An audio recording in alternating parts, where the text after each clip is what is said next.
Rasul Shallallahu Alaihi Wasallam menceritakan tentang seseorang yang telah melakukan banyak dosa ketika di dunia. Ia punya catatan dosa sebanyak 99 kartu. Setiap catatan amal tersebut jika dibentangkan sejauh mata memandang. Namun ia punya kartu ampuh, yaitu kartu La ilaha illallah, sehingga ia bisa selamat dari siksa. Rasulullah Shallallahu Alaihi Wasallam bersabda, ada seseorang yang terpilih dari umatku pada hari kiamat dari kebanyakan orang ketika itu. Lalu dibentangkan kartu catatan amalnya yang berjumlah 99 kartu. Setiap kartu jika dibentangkan sejauh mata memandang. Kemudian Allah menanyakan padanya, apakah engkau mengingkari sedikit pun dari catatanmu ini? Ia menjawab, tidak sama sekali wahai Rabbku. Allah bertanya lagi, apakah yang mencatat hal ini berbuat zalim padamu? Lalu ditanyakan pula, apakah engkau punya uzur atau ada kebaikan di sisimu? Dipanggillah laki-laki tersebut dan ia berkata, tidak. Allah pun berfirman, sesungguhnya ada kebaikanmu yang masih kami catat, dan sungguh tidak akan ada kezaliman atasmu hari ini. Lantas dikeluarkan satu biqaqah, kartu sakti yang bertuliskan syahadat La ilaha illallah wa anna Muhammadan abduhu wa rasuluh. Lalu ia bertanya, apakah kartu ini yang bersama dengan catatan-catatanku yang penuh dosa tadi? Allah berkata padanya, sesungguhnya engkau tidaklah zalim. Lantas diletakkan kartu-kartu dosa di salah satu dalam timbangan, dan kartu ampuh La ilaha illallah di daun timbangan lainnya. Ternyata daun timbangan penuh dosa tersebut terkalahkan dengan beratnya kartu ampuh La ilaha illallah itu. Hadis riwayat Ibnu Majah, Tirmizi, dan Ahmad.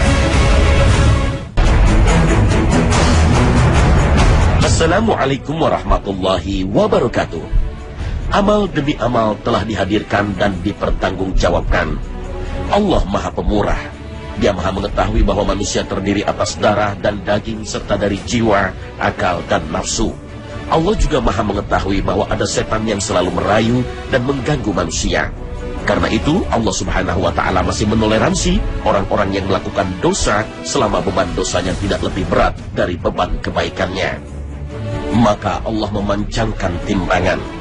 Timbangan itu memiliki dua panci dan lidah, masing-masing panci seluas langit dan bumi. Ibnu Abbas berkata, kebaikan dan keburukan akan ditimbang dengan timbangan yang memiliki lidah dan dua panci. Panci kebaikan terbuat dari cahaya dan panci keburukan berupa kegelapan. Disebutkan dalam sebuah riwayat bahwa surga diletakkan di samping kanan arsy dan neraka di samping kiri arsy. Kemudian didatangkan timbangan lalu dipancangkan di hadapan Allah Subhanahu wa Ta'ala. Panci kebaikan di sebelah kanan arsy berhadapan dengan surga, dan panci keburukan di sebelah kiri arsy berhadapan dengan neraka. Timbangan yang dipancangkan Allah Subhanahu wa Ta'ala bukanlah sembarang timbangan. Ukurannya sangat besar. Seandainya langit dan bumi diletakkan di dalamnya, maka akan termuat. Salman Al-Farisi radhiyallahu anhu menuturkan, pada hari kiamat timbangan akan dipancangkan. Seandainya langit-langit dan bumi diletakkan di dalamnya, maka akan termuat. Melihat itu para malaikat berkata, Tuhan kami, benda apakah ini? Allah berfirman, aku akan menggunakannya untuk menimbang amalan-amalan hamba-hambaku yang aku kehendaki. Para malaikat berkata lagi, Tuhan kami, jika demikian maka kami belum menyembahmu sebagaimana mestinya. Setelah timbangan itu dipancangkan, maka masing-masing manusia akan didatangkan hingga berdiri di depan dua panci timbangan. Lalu ada malaikat yang ditugaskan untuk menimbang amalnya.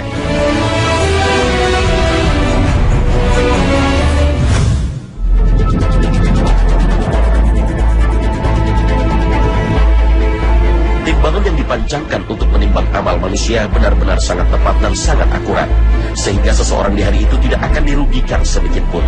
Sekecil apapun amal baik atau amal buruk seseorang, walaupun hanya sebesar telur kutu, niscaya tidak akan luput dari timbangan itu.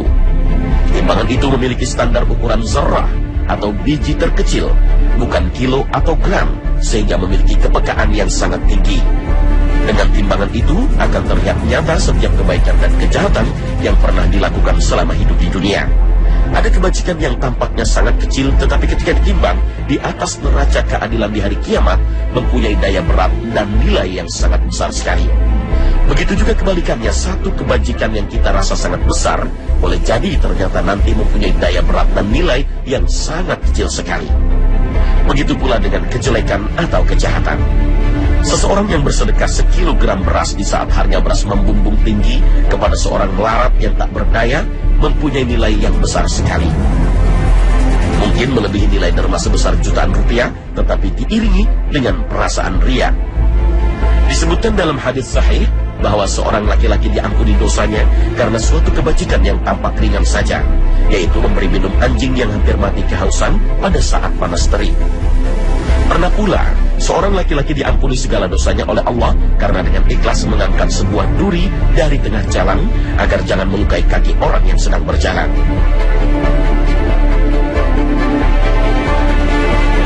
Abu Nu'aim meriwayatkan dari Nafi' dari Ibnu Umar bahwasanya Rasulullah SAW pernah bersabda, barang siapa memenuhi suatu kebutuhan bagi saudaranya, maka aku akan berdiri di samping timbangannya.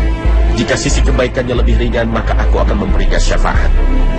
Lain halnya dengan orang yang tertimpa musibah. Sungguh Allah memberikan kemuliaan tersendiri kelak di hari timbangan amal.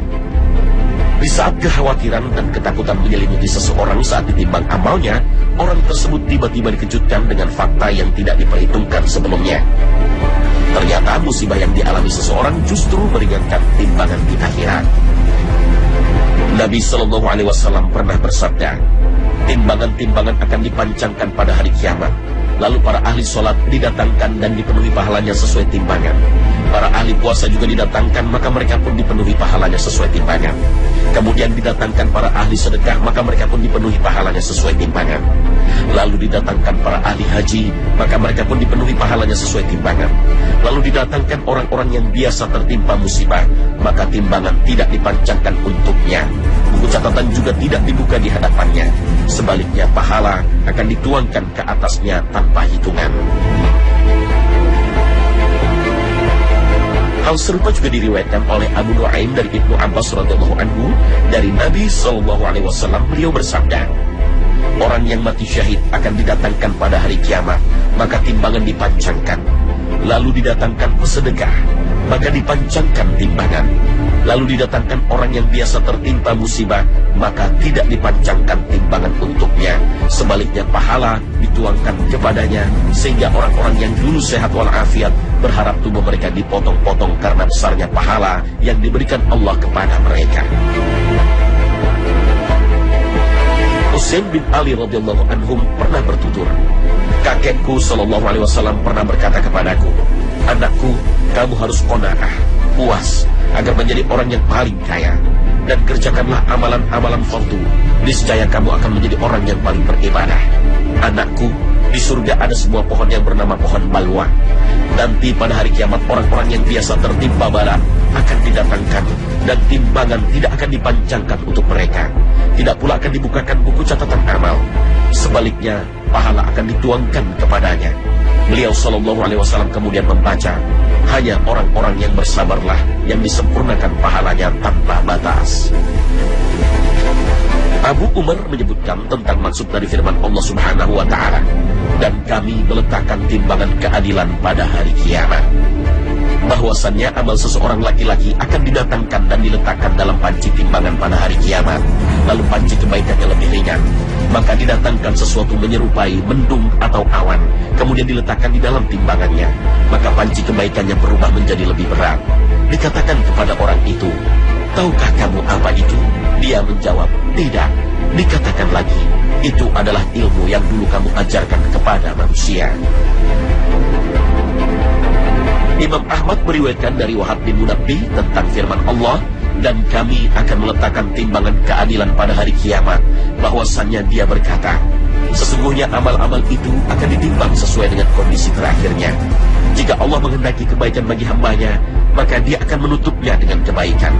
Dan jika menghendaki keburukan baginya, maka akan menutupnya dengan amal buruk.